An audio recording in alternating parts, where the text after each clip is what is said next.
நம்ம கிட்ட காடு இருந்தா எடுத்துக்கிடுவானுவ, ரூபா இருந்தா புடிங்கிடுவானுவ.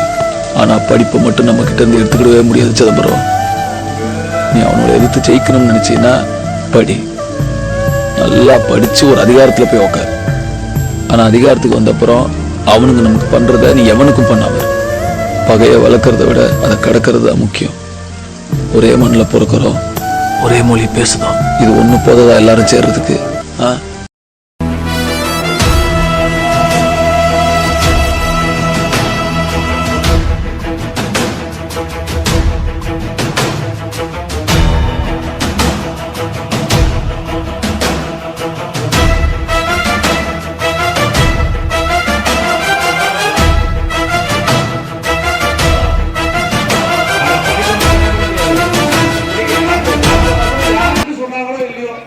ஒடுக்கப்பட்ட மக்களுக்காக சொன்ன வசனமா தான் நாங்களா எடுத்துக்கிறோம்.